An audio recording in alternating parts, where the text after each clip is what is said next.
Let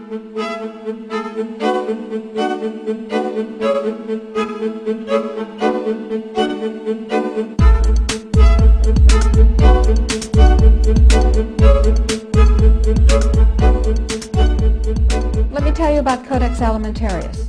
Let me define it for you. Let me help you understand the enemy. And let me assure you that absolutely nothing that I'm going to tell you is exaggerated, is interpolated, or is imagined. Everything I'm going to tell you is documented.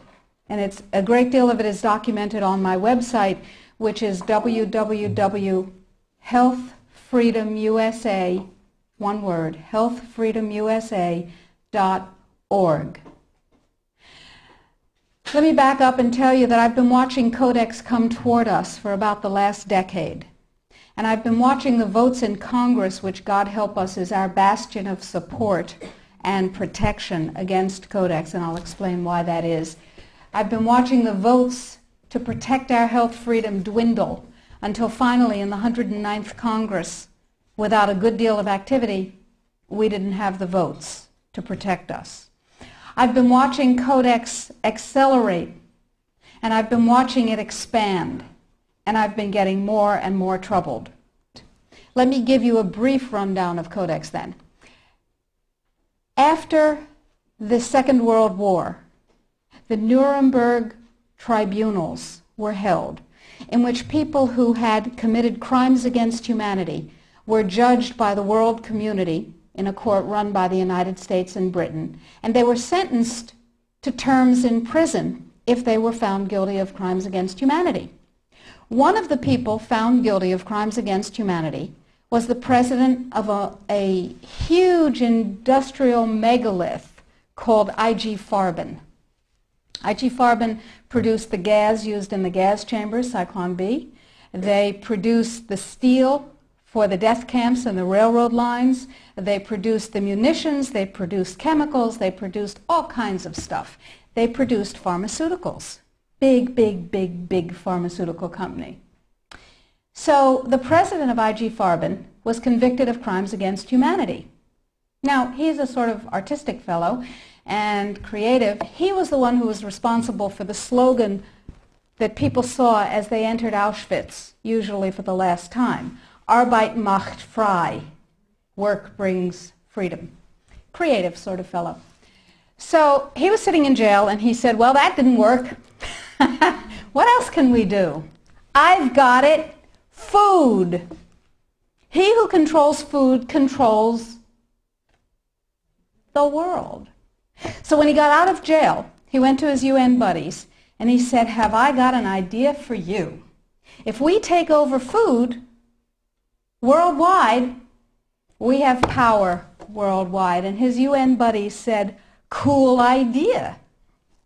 And so they created a trade commission.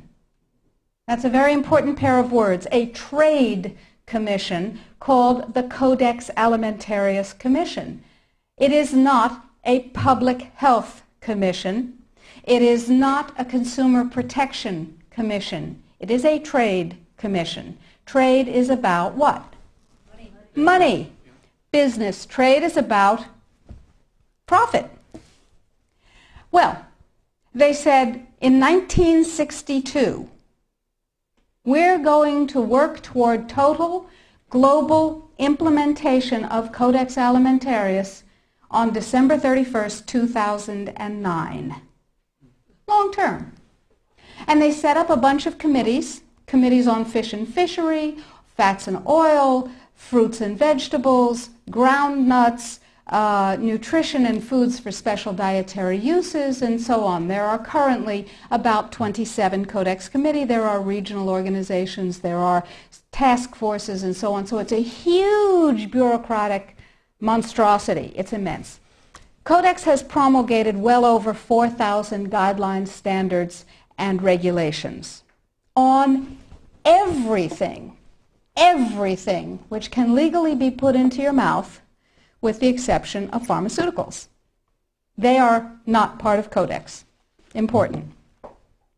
Now, Codex standards have no legal weight whatsoever. Zero. So who cares about them? They're just standards. So we're talking about an industry-dominated, regulation-setting organization, but if it has no legal standing, who cares, right? Here's the history of Codex Alimentarius before 1962. The Austro-Hungarian Empire said, we need rules by which the courts can rule on cases involving food. So we'll have regulations and rules that the courts will enforce. That's how they get their weight.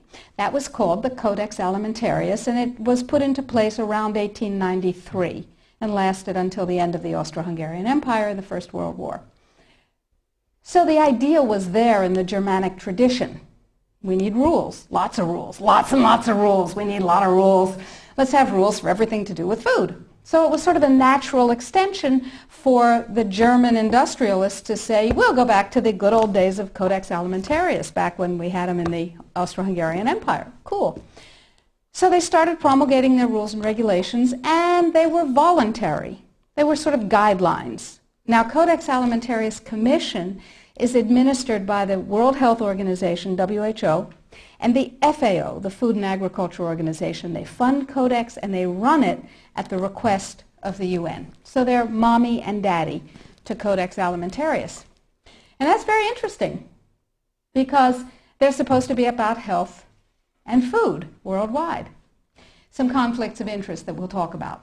So Codex started promulgating regulations and rules, and the way that's done is that the committees work up a rule, a standard, a guideline, a regulation, and then they get it to what's called Step 8, which is the final step in their administrative process, and then it's presented to the Codex Alimentarius Commission for ratification, like the vitamin and mineral guideline was presented to the Codex Alimentarius Commission on July 4th this past summer.